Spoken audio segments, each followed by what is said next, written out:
सिया राम। आज मैं आप लोगों के बीच उपस्थित हुआ हूँ भगवान कृष्ण और रुक्मिणी के संबंध में बताने के लिए। रुक्मिणी कौन थी और रुक्मिणी के परिवार की वृद्धि क्या थी, रुक्मिणी का पूरा परिचय, वो सब लेकर के मैं श्रीमद् भागवत की कथा का जो है तृतीय स्कंद की जो कथा है उसका मैं आपको सूक्ष्म प्रदर्शन करने के लिए आया हूँ। आप लोग जो जिज्ञासु भक्तजन हैं, रुक्मिणी के चरित्र के विषय में जानना चाहते हैं, वो जान सकते हैं। राजासितो भीष्मको नाम विदभार्याधिपतिर्महान् तस्य पंचान् भवान् पुत्रा कन्यका च वराननम् रुक्मण्याग्रजो रुक्मरथो रुक्मबाहुरतन्तरः रुक्मकेशो रुक्ममाणो रुक्मण्येषां स्वसा सती। अर्थात राजा भीष्मक के सबसे बड़े पुत्र का नाम रुक्मिणी और उसके 4 बेटे हुए, जिसके नाम क्रमशः इस प्रकार है: रुक्मरथ, रुक्मबाहु और रुक्मकेश और रुक्ममाणी। और इनकी बहन का नाम सती रुक्मिणी और इनकी माता का नाम शुद्धमती था। रुक्मिणी के जो 4 भाई थे वो प्रथम रुक्मकेश, द्वितीय रुक्माणी और रुक्मरथ और रुक्मबाहु, और जो इनकी माता का नाम था वो शुद्धमती था। जहाँ मति शुद्ध होती, शुद्धमती का मतलब हुआ जहाँ मति हमारी शुद्ध हो जाए। शुद्ध माने साफ, स्वच्छ, मति माने बुद्धि। जहाँ शुद्ध और साफ मति हो जाए वो शुद्ध मति होती है, और जिसकी शुद्ध मति की संतान होगी वह अवश्य जो है लक्ष्मी का अवतार होगी, इसमें कोई दो राय नहीं है। और रुक्मिणी कौन है? लक्ष्मी का अवतार है। क्या है? रुक्मिणी जी लक्ष्मी का अवतार बताई गई हैं। इधर भीष्मक राजा की इच्छा थी कि रुक्मिणी के लिए कोई ऐसा वर तलाशा जाए कि भीष्मक को पता लगा कि द्वारिका में रहने वाले द्वारकाधीश कृष्ण हैं, तो उनकी इच्छा हुई क्यों ना मेरी बेटी रुक्मिणी का विवाह कृष्ण के साथ कर दिया जाए। क्योंकि राजा भीष्मक को ऐसे वर की तलाश थी जो चतुर दिशाओं का विजयी हो एवं धर्म का ज्ञानी हो, नीतज्ञ हो और परब्रह्म परमात्मा की कृपा से उसके अंदर समस्त ज्ञानों का खान हो। अगर इस प्रकार का कोई वर हो, वैसे वर को मैं रुक्मिणी के साथ वरित करूँगा, विवाह करूँगा रुक्मिणी का। जब उनको पता लगा कृष्ण के विषय में, भगवान श्री कृष्ण गोविंद के विषय में पता लगता है, तो उनके मन में विचार आता है कि रुक्मिणी का विवाह क्यों ना द्वारकाधीश श्री कृष्ण से मैं कर दूं। मेरी बेटी रुक्मिणी का विवाह कृष्ण के साथ हो जाए तो कितना सुंदर एवं आनंदमयी जीवन होगा। किंतु भीष्मक का पुत्र रुक्मिणी अपने बहन का विवाह कृष्ण के साथ नहीं करना चाहता था, परंतु जो रुक्मिणी का भाई था रुक्मिणी, वो नहीं चाहता था कि भगवान कृष्ण के साथ रुक्मिणी का विवाह हो।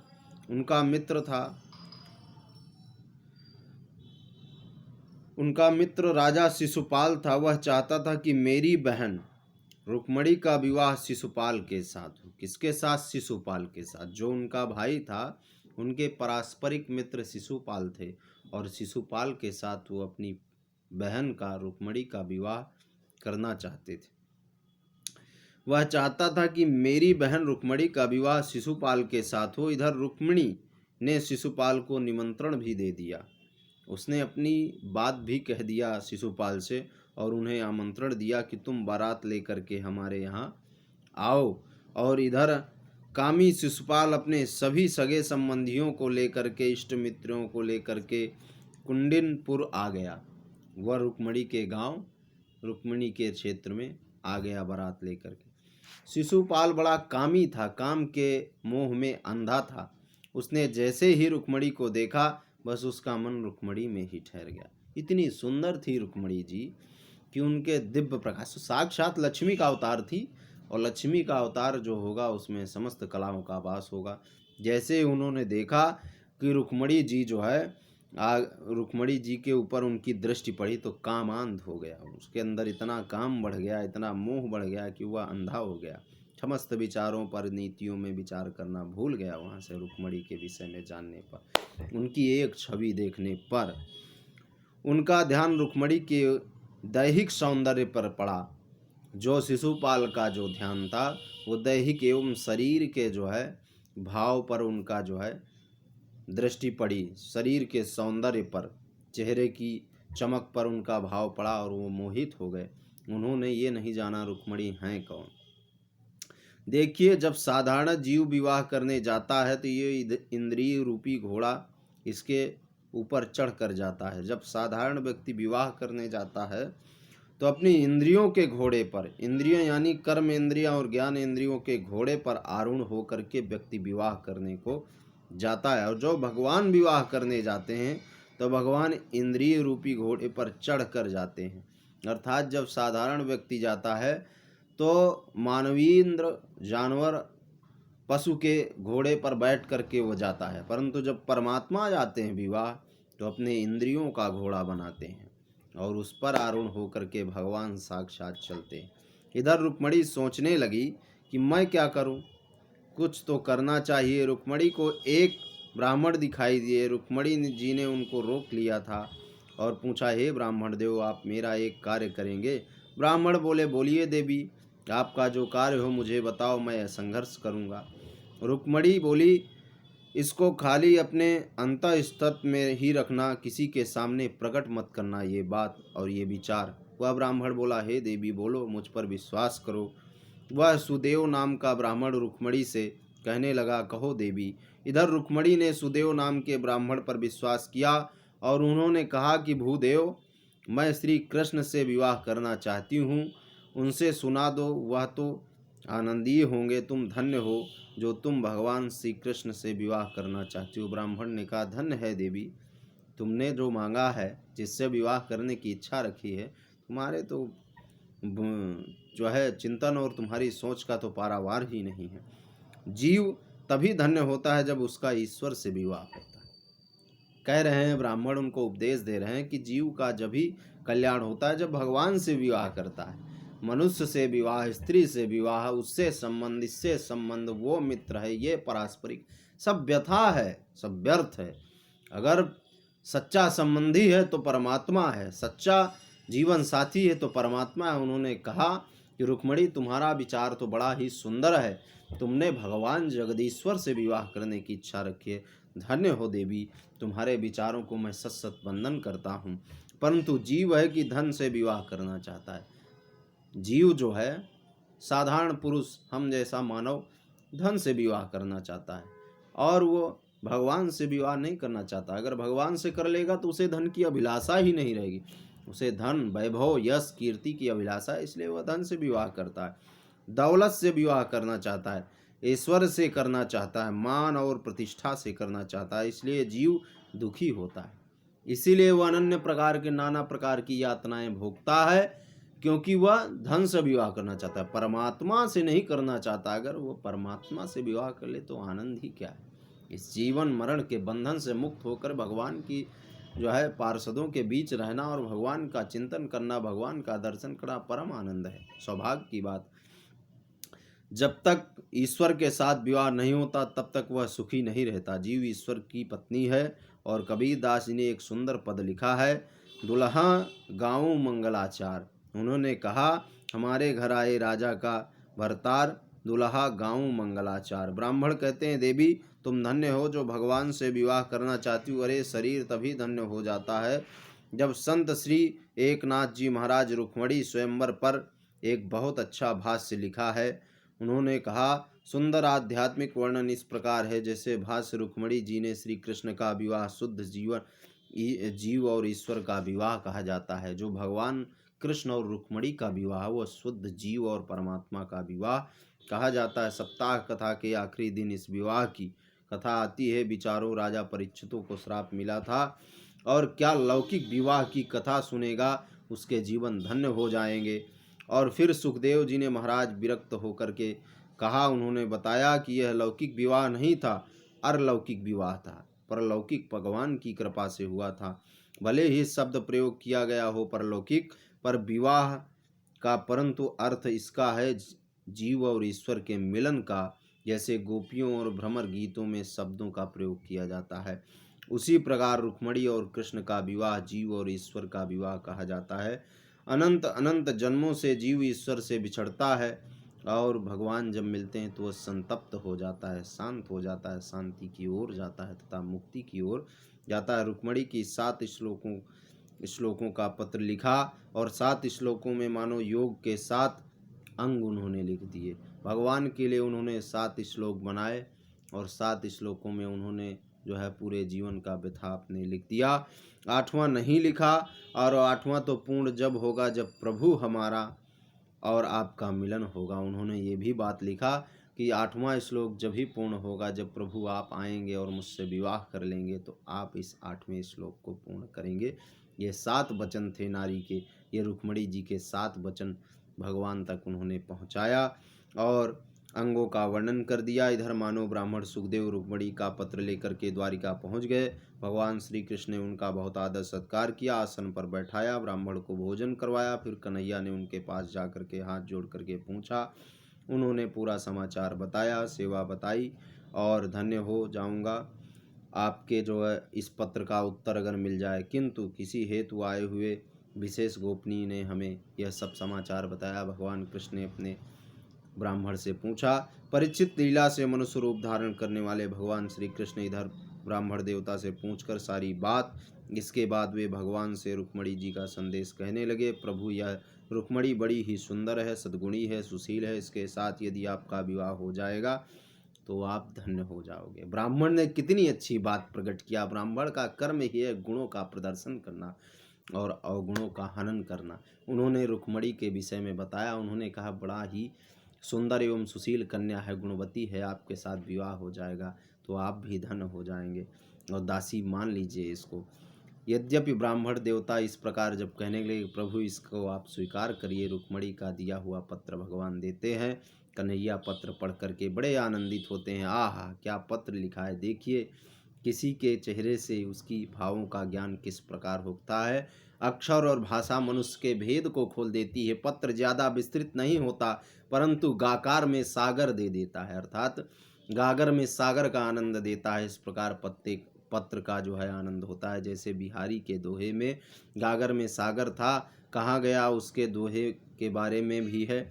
सतसैया के दोहे जो नाविक के तीरे, देखन में छोटे लागे घाव गंभीरे। इस प्रकार मानो पत्र तो छोटा था परंतु उसका अर्थ बड़ा विस्तृत था। इस संसार की कोई माया, कोई वाणी उसका वर्णन, मुझ जैसा मूर्ख कैसे उस पत्र का वर्णन कर सकता। उन 7 श्लोकों में सब कुछ रुक्मिणी जी ने लिख दिया था। भगवान उसको पढ़ करके बड़ा आनंदित हुए, सूचना पाते ही बड़े प्रसन्न हुए। अब तुम्हारी और हमारी दोनों की सप्तपदी हो जानी चाहिए। सप्तपदी होने का तात्पर्य होता है विवाह। 7 पद वो दोनों पति पत्नी एक साथ चलते हैं और विवाह इसलिए 7 श्लोकों में लिखा है। देखिए ऊपर के 6 श्लोक रुक्मिणी ने श्री कृष्ण के 6 सद्गुणों का वर्णन किया।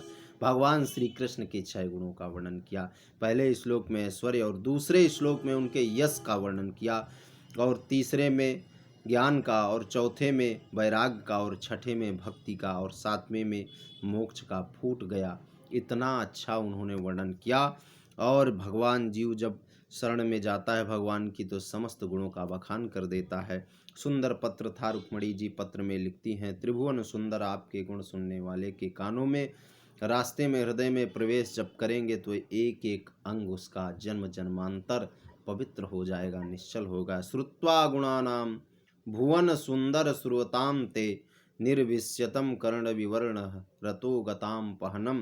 अर्थात आहा, वास्तव में यहाँ रुक्मिणी जी ने कहती हैं कि प्रभु मेरी आपसे प्रीति हुई है, ना तो वो आपकी कथा सुन के हुई, इसलिए शास्त्रों में प्रथम भक्ति श्रवण भक्ति को माना है। भगवान कान के रास्ते हृदय में प्रवेश करते हैं। यही बात पत्र के द्वारा रुक्मिणी भगवान को संबोधित करती है। भगवान से कहती है तुम्हारी कथा मेरे कानों के रास्ते मेरे हृदय में पहुंच गया। और अब देखिए कान के रास्ते भगवान हृदय में आते हैं तो लाज नहीं शर्म नहीं, गोपिकाओं के भी लोक लाज कुल की मर्यादाओं को छोड़ दिए जाते हैं। जब भगवान हृदय में प्रविष्ट हो जाते हैं, यहाँ कान के कनरंध्र के द्वारा हृदय में जब प्रविष्ट होते हैं भगवान, तो हमारी समस्त मर्यादाएं छूट जाती हैं, समस्त इस संसार की जो है नाते रिश्ते खत्म हो जाते हैं, सिर्फ भगवान से हमारा संबंध हो जाता है। महान गुणवती धैर्यवती कन्या जो विवाह के योग्य समय आने पर आपको ही पति के रूप में वर्ण करेगी, इस प्रकार उन्होंने अपनी बात कही। यहाँ मानो रुक्मणी कहना चाहती है कि प्रभु आपका स्वरूप ही मेरे लिए सब कुछ है। बड़े बड़े देवी देवता आपके स्वरूप को देखकर धैर्य खो देते हैं, इसलिए प्रियतम मैंने आपको पति के रूप में वर्ण कर लिया है। आपको मैं अपने आप को समर्पित करती हूँ, आप मुझे पत्नी स्वीकार कर लें।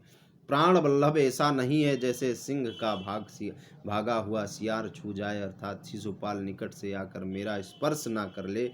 बड़ी सुंदर बात यहाँ पर उन्होंने कहा कि अगर मैं आपको अपना पति मान चुकी हूँ, अगर सिंह को सियार छू ले तो वह अपवित्र हो जाता है, इसी प्रकार अगर शिशुपाल मेरा स्पर्श कर लेता है प्रभु, तो मैं अपवित्र हो जाऊंगी, मैं अपने अंतरात्मा में ग्लानि महसूस करूंगी। हे भगवान, मेरी याचना है, हे वासुदेव, हे गोपिका नंदन, मेरी इच्छा है कि आप मुझसे विवाह करें और अवश्य मुझे शिशुपाल के बंधन से मुक्त कराएं। प्रभु अपराजित हैं, दिन मेरा विवाह होना चाहिए, दिन के पहले हमारी राजधानी गुप्त रूप से आ जाइए, फिर बड़े बड़े सेनापतियों के साथ शिशुपाल तथा जरासंध की सेना को मत डालिए और फिर राक्षस विधि से मेरा पाणी ग्रहण कीजिए। और मानो रुक्मणी पूरी विधान की रहस्यमयी परिक्रमा का वर्णन उस पत्र में, छोटे से पत्र में पूरा वृत्तांत बता देती है भगवान को। और भगवान रुक्मणी की बात सुन करके ब्राह्मण यदुवंश शिरोमणि, यही रुक्मणी का अत्यंत गोपनीय संदेश था जिन्हें लेकर मैं आपके पास आया हूँ। अब कुछ जल्दी से विचार कर लीजिए। इसके साथ मानव अध्याय की 12वें अध्याय की समाप्ति होती है। नमो भगवते वासुदेवाय श्री हरि।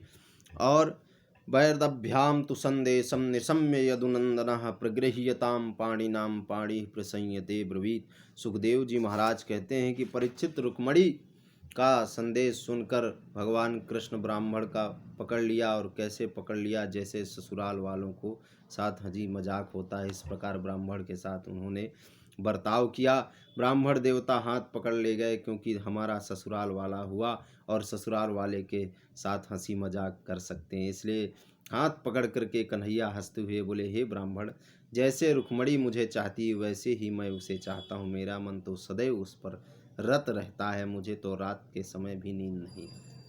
मैं रुक्मणी का चिंतन करता हूँ और रुक्मणी के विषय में विचार करता हूँ। सुखदेव जी महाराज कहते हैं, परीक्षित, इधर ब्राह्मण देवता ने मजाक करने की सोची, मजाक क्या सच कहा। कृष्ण परसों ही विवाह की लग्न है। कृष्ण इतना ही सुना तो झट सारथी को दारुक से कहा, रथ तैयार करो, और सारथी रथ तैयार किया। इधर श्री कृष्ण पहले ब्राह्मण को रथ पर चढ़ाया और स्वयं रथ पर सवार हो गए। रात विदर्भ में पहुँचे। इधर भीष्मक विवाह की तैयारी कर रहे थे, क्योंकि शिशुपाल भी बारात लेकर के वहां पहुंच चुके थे। सारे नगर की सजावट हो रही थी, संत महात्माओं को भोजन कराया जा रहा था। दूसरी तरफ कन्या की भी तैयारी जोर शोर से चल रही थी। रुक्मणी को स्नान कराया गया, हाथों में मंगल सूत्र कंगन पहनाए गए, कोहबर बनाया गया, 2 नए वस्त्र पहनाए गए और उत्तम उत्तम आभूषणों से विभूषित किया गया। सुखदेव जी कहते हैं, परीक्षित, इस प्रकार चेदी नरेश राजा 10 घोष भी अपने पुत्र शिशुपाल के लिए मंत्र ब्राह्मणों के द्वारा करवाया, पुत्र को विवाह के लिए कृत कराया। इसके बाद कुंडिनपुर पहुंच गए। भीष्मक उनका स्वागत करते हैं, सत्कार करते हैं, पूजा की गई और उसके बाद जनवासी का आनंद पूरा ठहराव हुआ। शिशुपाल के अनेक मित्र उनके साथ आए, जो कि सभी श्री कृष्ण और बलराम की विरोधी। इधर बलराम जी को भी यह बात इधर कुंडलीपुर की ओर चल दिए। इधर रुक्मणी जी ने देखा कि विवाह के केवल 1 रात बाकी है, तब श्री कृष्ण नहीं आए। ब्राह्मण देवता नहीं लौटे, बड़ी दुखी हो रही थी। लगता है मेरा भाग रूठ गया है, देव मेरे अनुकूल नहीं है। माँ गिरिजा, मुझ पर प्रसन्न होकर के कहिए, मेरे अंदर जरूर कोई कमी है, तभी श्री कृष्ण नहीं आए, मैं अभागिन हूँ, हाय हाय। इस प्रकार भगवान गिरिजा से हुआ पार्वती से बताती है। और शुभ शगुन होने लगे। सोचने लगी, लगता है कोई शुभ समाचार मिलने वाला है। इतने में ब्राह्मण देवता आ गए। रुक्मणी जी उनको देखा, देखते ही समझ गई कृष्ण आ गए। फिर तो बड़ी प्रसन्नता से उन्होंने उस ब्राह्मण को प्रणाम किया, श्री कृष्ण के बारे में पूछा। ब्राह्मण ने निवेदन किया, देवी कृष्ण पधार गए हैं। इधर राजा भीष्मक को पता लगा कृष्ण बलराम जी की मेरी कन्या का विवाह देखने के लिए यहाँ पधारे हैं। भीष्मक बड़ा आनंदित हुआ। उसने श्री कृष्ण और बलराम की अगवानी किया तथा विधि पूर्वक उनका पूजन किया, क्योंकि भीष्मक राजा बड़े बुद्धिमान थे। और जैसे ही पूर्वासी समाचार मिला कृष्ण और बलराम कुंडीपुर पधारे हैं, पूर्वासी दौड़ते हुए उन्हें प्रसन्नता के साथ उनके दर्शन के लिए गए और मानो जैसे मन ही मन में सोचने लगे, हमारी और रुक्मणी के लिए यही कृष्ण योग्य वर है। कृष्ण एक बार मान लिए, वासियों से प्रार्थना उनकी स्वीकार किया जितना हमारा सब कुछ था। सुखदेव जी कहते हैं, जिस समय पूर्वासी इसी प्रकार बातें करे, उसी समय रुक्मणी माँ पार्वती से पूजा के लिए अंतःपुर में बाहर निकली, गौरी मंदिर में आई। रुक्मणी जी मांगा कि इधर मैं तरफ बड़े बड़े सूरवीर सैनिक उनकी रक्षा के लिए चल रहे थे, क्योंकि जैसे कृष्ण बलराम आए, शिशुपाल ने रुक्मणी को कहा, देखो ये दोनों बड़े चंट और चालाक है, चोर भी हैं। इन्होंने गोकुल में चोरी किए थे, ऐसा नहीं हो कि रुक्मणी को हर ले जाए, चुरा करके ले जाए, बहुत चालाक है। इधर अंबिका माता अपनी गोद में बैठे हुए अपने पुत्र गणेश और पुत्री कारिका को बार बार नमस्कार करते हुए ऐसा आशीर्वाद दीजिए कि अभिलाषा पूर्ण हो, भगवान कृष्ण मेरे पति हो। इसके बाद रुक्मणी जी गंधक्षस से पुष्पहार भगवान भगवती की पूजा किया, नैवेद्य आदि आरती किया। इसके बाद ब्राह्मणी ने रुक्मणी को अंबिका देवी का प्रसाद दिया। फिर रुक्मणी जी ने अंबिका का देवी का प्रसाद ग्रहण किया। पूजा समाप्त हो गई और फिर रुक्मणी जी अपना मौन तोड़ दिया। रुक्मणी जी एक सहेली का हाथ पकड़ के गिरजा के मंदिर से बाहर निकली। तब उनका सौंदर्य देख करके राजा जितने थे वो सैनिक थे मोहित हो गए। उसके हाथ से हथियार गिर गए, राजा लोग बेहोश हो गए। रुक्मणी जी अपने चरण गोविंद धरती पर धीरे धीरे रखते हुए आगे बढ़ती रही। जानते राजा लोग बेहोश होते गए और लक्ष्मी जगत की माँ, जो लक्ष्मी जी को काम दृष्टि से देखेगा वह बेहोश हो जाएगा, जीव लक्ष्मी का उपभोग नहीं कर सकता। इस प्रकार वह आगे बढ़ते गई और इधर रुक्मणी जी अपने बालों को मुख से हटाया। क्या देखती हैं, सामने श्री कृष्ण है। उसे कृष्ण के दर्शन हो गए। राजकुमारी रुक्मणी रथ पर चढ़ गई और जैसे ही राजकुमारी कृष्ण के रथ पर चढ़ी, समस्त शत्रुओं के देखते ही उनकी भीड़ ने रुक्मणी जी को उठा लिया और उन सैकड़ों राजाओं के सिर पर पैर रख करके उन्होंने अपने उस रथ में बिठा लिया और ध्वजा पर गरुड़ पर चिन्ह लगा हुआ था, उसके साथ जैसे सिंह सियारों के बीच से उड़ जाता है, वैसे ही रुक्मणी जी को लेकर के भगवान श्री कृष्ण और बलराम जी आदि यदुवंशियों के साथ वहाँ से चल पड़े। उसी समय जरासंध के वंशवृत्ति अभिमानी राजाओं को बड़ा हंसना, बड़ा भारी तिरस्कार और यश कीर्ति का नाश सहज होने लगा। वो कहने लगे, आहा, धिक्कार है, हमारे जीवन को धनुष धारण करे खड़े रह गए और साधारण ग्वाल बंसी ने रुक्मणी का हरण कर लिया। जैसे कि सिंह भाग हरिणी को लेकर, वैसे ही साधारण सा ग्वाला हमारे रुक्मणी को लेकर के हर गया। इसी के साथ साथ 13वां अध्याय समाप्त होता है। रुक्मणी विवाह की चर्चा यहाँ तक होती है। भगवान कृष्ण और रुक्मणी का बड़ा आनंददायी विवाह हुआ। उन्होंने राक्षस और गंधर्व आदि विधि से भगवान ने रुक्मणी के साथ विवाह किया और द्वारिकाधीश पधारे। बोलिए श्री कृष्ण चंद्र भगवान की जय, बाल गोविंद भगवान की जय। आज मैंने रुक्मणी और श्री कृष्ण के विवाह के विषय में छोटा सा प्रसंग आप तक समयाभाव होने के कारण छोटी चीज़ें बताया हूँ, विस्तृत रूप से नहीं बता पाया। इसको आप सुने, आपके जीवन के समस्त कृत्य नष्ट हो जाएंगे। जो एक बार रुक्मणी का विवाह सुनता है और रुक्मणी के विवाह में चिंतन करता है, उसका शीघ्र विवाह हो जाता है। समस्त अविवाहित नवयुवक नवयुवतियों को मेरा यह उपदेश है और संदेश है, दोनों इस चीज़ को समझें और सुने और पढ़ें, इसका आनंद लें इस कथा का। जिसके कर्ण रंध्रों से भगवान कृष्ण और रुक्मणी के विवाह की चर्चा जाएगी, वह अवश्य ही विवाह जैसे संयोग में पात्र होगा और उसका नवीन विवाह होगा, संयोग बनेंगे। भगवान की कृपा से उसको सुख एवं समृद्धि की प्राप्ति होगी, प्रेम आदि उसके जीवन में परिपूर्ण मात्रा में होगा। इस प्रकार मैंने रुक्मणी विवाह का चर्चा किया। आप लोग ज़्यादा से ज़्यादा शेयर करें, लाइक करें, अपना सुझाव दें, अपने प्रश्नों को दें और ज़्यादा से ज़्यादा तक इस वीडियो को सब लोगों तक साक्षात्कार करें, मेरी यही कामना है। आज की वीडियो में मैंने रुक्मणी विवाह की चर्चा किया। अब मेरी वाणी को मैं अपनी वाणी को विराम देता हूँ। जय सिया राम, जय सिया राधे, जय सिया राम।